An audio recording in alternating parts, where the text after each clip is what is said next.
Hi friends, ഞാൻ ഇന്ദു. ഇബ കളക്ഷൻ്റെ പുതിയൊരു വീഡിയോയിലേക്ക് എല്ലാവർക്കും സ്വാഗതം. ഈ ചെടിയെ നിങ്ങൾക്കെല്ലാം അറിയാമല്ലോ. ഇത് നമ്മളുടെ സ്നേക്ക് പ്ലാന്റാണ്. സർപ്പപ്പോള എന്ന പേരിലും സൻസവേരിയ എന്ന പേരിലും ഒക്കെ ഇത് അറിയപ്പെടുന്നുണ്ട്. ഇതാ ഈ ചെടിയുടെ കുഞ്ഞുങ്ങളാണ് ഇതൊക്കെ. ഇത് എൻ്റെ കയ്യിൽ വളരെ വലിയ ഒരു പോട്ടിൽ നിറഞ്ഞു വളർന്ന സമയത്ത് ഞാനത് മാറ്റി പുതിയ കുറേ ചെടികളാക്കാൻ വേണ്ടി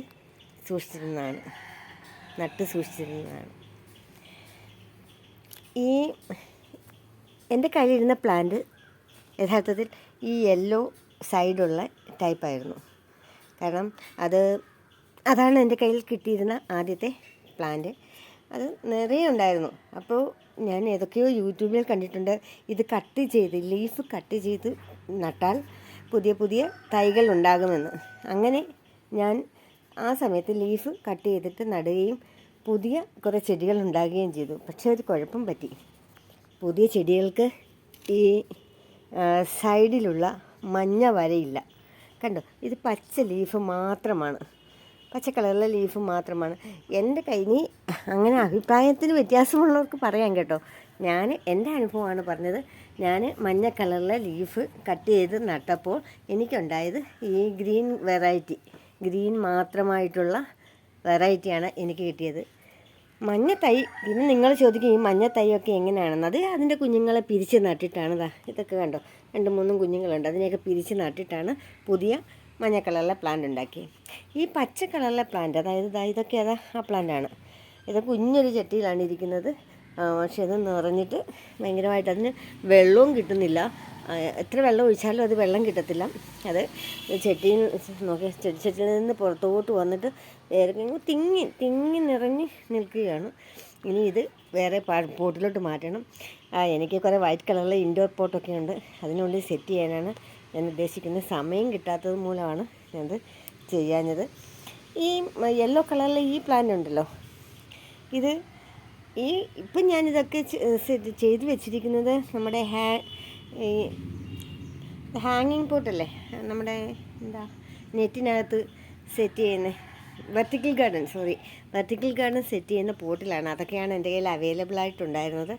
അപ്പോൾ ചെടിച്ചട്ടി കൊണ്ടുവന്ന് കഴിയുമ്പം ഒരു തൈയെപ്പറ്റി ചിന്തിക്കുന്നതിനെക്കാട്ടും നല്ലത് കുറേ ചെറിയ തൈകൾ ഉണ്ടാക്കി വെച്ചിട്ട് ചെടി നടുന്നതല്ലേ എന്ന് കരുതിയാണ് ഇങ്ങനെയുള്ള ഈ വെർട്ടിക്കൽ ഗാർഡൻ്റെ ചട്ടികളിലാണ് ഞാൻ കുറേയൊക്കെ ഇത് നട്ടിരിക്കുന്നത്. പിന്നെ ആ ചട്ടികൾ, എനിക്ക് കുറേ കോഴികളുണ്ട്. വെർട്ടിക്കൽ ഗാർഡൻ്റെ ചട്ടികളിൽ പലതും നട്ടിരിക്കുന്ന ചെടികളിൽ കോഴി കയറിയിട്ട് അത് ഉരുണ്ട് വീണതിൻ്റെ ആ ഹൂക്കുണ്ടല്ലോ, അതായത് നോക്കിയേട്ടാ, അത് കണ്ടാൽ മനസ്സിലാവും. ആ ഹൂക്കൊക്കെ പൊട്ടിപ്പോയിട്ടുണ്ട്. അങ്ങനെ പൊട്ടിപ്പോയ ചട്ടികളിലാണ് ഞാൻ ഇതൊക്കെ കൂടുതലും വെച്ചിരിക്കുന്നത്. നിങ്ങൾക്കറിയാമോ, ഈ സ്നേക്ക് പ്ലാന്റിന് അമ്മായിയമ്മയുടെ നാക്ക് അല്ലെങ്കിൽ മദർലൂസ് ടങ് എന്നൊരു ഇരട്ടപ്പേര് കൂടെ ഉണ്ട്. ആരെങ്കിലും തമാശക്കാർ പറഞ്ഞതായിരിക്കാം. അതിനൊരു കാരണവുമുണ്ട്.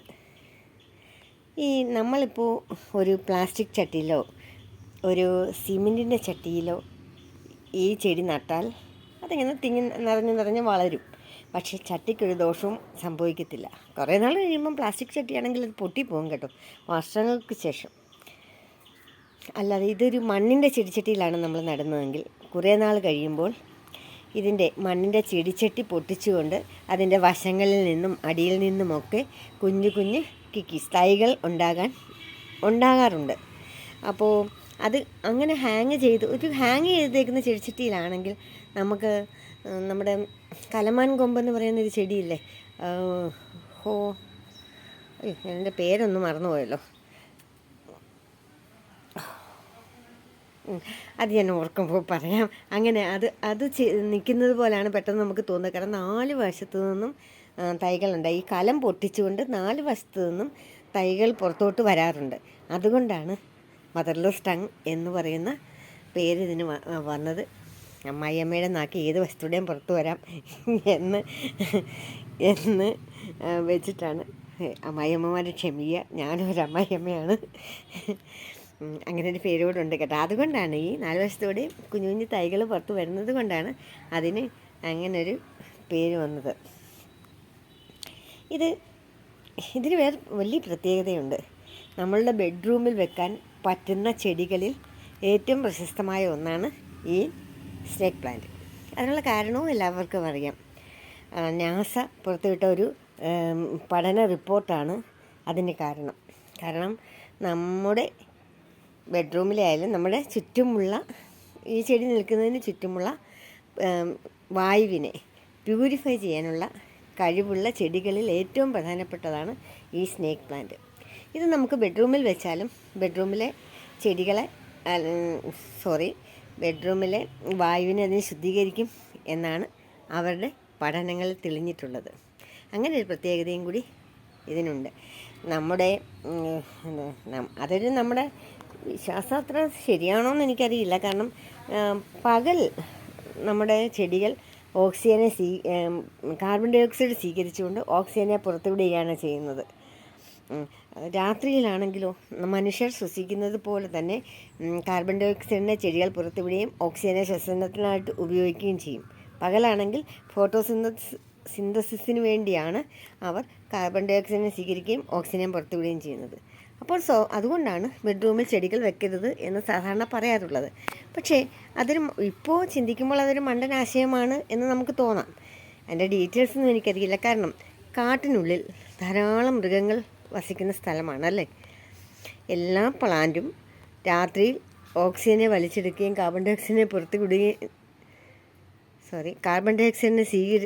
ഡൈ ഓക്സൈഡ് മനുഷ്യർ ശ്വസിക്കുന്നത് പോലെ തന്നെ ശ്വസിക്കുകയും ഒക്കെ ചെയ്യുകയാണെങ്കിൽ അവിടുത്തെ ഓക്സിജൻ അങ്ങ് തീർന്നു പോകത്തില്ല. ആ കണക്ക് പറയുകയാണെങ്കിൽ അതിപ്പോൾ ഒരു പക്ഷേ ശരിയാകണമെന്നില്ല. രാത്രിയിൽ മരങ്ങൾ നിൽക്കുന്ന വനങ്ങളിലെല്ലാം മൃഗങ്ങൾ ഇഷ്ടം പോലെ താമസിക്കുന്നുണ്ട്. വളരെ എളുപ്പത്തിൽ പ്രൊപ്പഗേറ്റ് ചെയ്ത് വെക്കാവുന്ന ഒരു ചെടിയാണ് ഈ സ്നേക്ക് പ്ലാന്റ്. ഇത് ലീഫ് കട്ട് ചെയ്തിട്ട് അത് മണ്ണിൽ കുത്തിയും പ്രൊപ്പഗേറ്റ് ചെയ്യാം. അതിൻ്റെ കുഞ്ഞു കുഞ്ഞു ചെടികൾ അടർത്തി മാറ്റിയിട്ട് നമുക്ക് പുതിയ ചെടികൾ ഉണ്ടാക്കാം. ഇപ്പോൾ പച്ച കളറിലെ ലീഫുള്ള ഈ ചെടിയുടെ ഇല കട്ട് ചെയ്ത് മണ്ണിൽ വെച്ചാൽ പച്ച കളറിലെ ചെടി തന്നെയാണ് ഉണ്ടാകുന്നത്. അത് ഞാൻ പരീക്ഷിച്ച് നോക്കി കേട്ടോ. മഞ്ഞ കളറിലെ ചെടി ഉണ്ടായാലോ എന്ന് വെച്ചിട്ട് ഞാൻ അത് പരീക്ഷിച്ച് നോക്കി. പക്ഷേ നിരാശയായിരുന്നു ഫലം. അത് പച്ച കളറിലെ ചെടി തന്നെയാണ് ഉണ്ടായത്. വെള്ളം നിൽക്കുന്നതല്ല, വെള്ളമൊന്നും അതൊരു വിഷയമല്ല. വെള്ളത്തിൽ വളർത്താനും പറ്റുന്ന ഒരു ചെടിയാണ് സെൻസേരിയ. ഇത് എൻ്റെ കയ്യിലിരിക്കുന്ന ഈ സാധാരണ വെറൈറ്റി മാത്രമേ ഉള്ളൂ. പിന്നെ വളരെ മിനിയേച്ചർ ടൈപ്പ് ഒരു സെറ്റും കൂടെ എൻ്റെ കയ്യിലുണ്ട്. നല്ല വില കൂടിയ ഇനങ്ങളും ഈ കൂട്ടത്തിലുണ്ട്. വൈറ്റ് കളറിലെ ഷെയ്ഡുള്ളതും ഒക്കെയുണ്ട്. പിന്നെ എൻ്റെ ചില ചെടികളൊക്കെ നല്ല വൈറ്റ് കളറിലെ ഷെയ്ഡാണ്. കാരണം എന്താണോ, അത് കണ്ടോ, ഇതൊരു പുതിയ വെറൈറ്റി ആയിട്ട് തോന്നത്തില്ലേ? അത് വെയിൽ കിട്ടാത്ത ഭാഗത്തൊക്കെ നിൽക്കുന്ന ചെടികളൊക്കെ വൈറ്റ് കളർ വരും. അത് കുറച്ച് കഴിയുമ്പോൾ വീണ്ടും പച്ച കളറിലോട്ട് അങ്ങ് മാറിക്കൊള്ളും. പക്ഷേ ഈ വൈറ്റ് കളറുള്ള ചെടികൾ വാങ്ങാൻ കിട്ടും. അതിനൊക്കെ നല്ല റേറ്റുള്ള ചെടികളാണ്. മണ്ണും ചാണകപ്പൊടിയും കലർത്തിയ പോട്ടി മിക്സ് മാത്രം മതി ഇത് നടാൻ. നമുക്ക് വല്ലപ്പോഴും വെള്ളം ഒഴിച്ചു കൊടുക്കുക, എന്നും വെള്ളം ഒഴിച്ചു കൊടുക്കേണ്ട കാര്യമില്ല.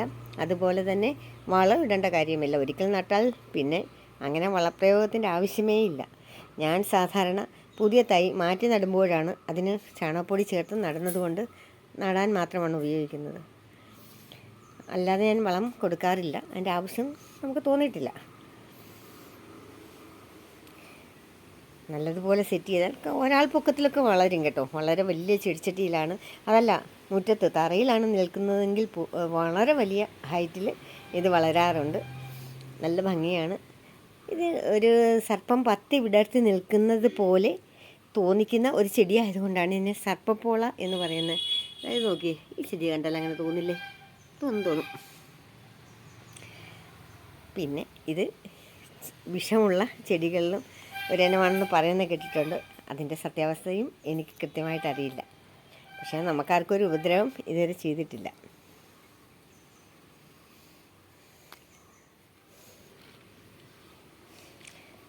ഇതാണ് മിനിയേച്ചർ വെറൈറ്റി. ഇത് ഗ്രീൻ കളർ മാത്രമേ എൻ്റെ കയ്യിലുള്ളൂ. ഇത് എൻ്റെ കുഞ്ഞു പോട്ടിലാണ് വെച്ചിരിക്കുന്നത്. അതിനകത്ത് ക്ലേ ബോൾസ് എല്ലാം സെറ്റ് ചെയ്തിട്ടാണ് ഞാനത് വളർത്തിയിട്ടുള്ളത്. ഇത് ചെറിയ ഷെൽഫിൻ്റെ മുകളിലൊക്കെ വയ്ക്കാനാണ് ഉദ്ദേശിച്ച് വെച്ചിരിക്കുന്നത്. ഇതും ഈ പറഞ്ഞതുപോലെ നിറയെ തൈകൾ ഉണ്ടാകാറുള്ള ചെടി തന്നെയാണ്. ഇത് മറ്റൊരു ചെടിയാണ്. നല്ല രസമാണിത് കാണാൻ. ഇതും ചട്ടി നിറഞ്ഞ് വളരുന്ന ടൈപ്പാണ്. ഇത് രണ്ടും ഞാൻ ക്ലേ ബോൾസിനുള്ളതാണ് സെറ്റ് ചെയ്തിരിക്കുന്നത്. നിങ്ങൾക്ക് ഈ ചെടി ഇഷ്ടപ്പെട്ടോ? എങ്കിൽ എല്ലാവരും കാണണം, വീഡിയോ ലൈക്ക് ചെയ്യണം, സബ്സ്ക്രൈബ് ചെയ്യണം, ഷെയർ ചെയ്യണം. അപ്പോൾ നല്ലൊരു ദിവസം ആശംസിക്കുന്നു. മറ്റൊരു പുതിയ വീഡിയോയുമായി കാണുന്നത് വരെ ബൈ.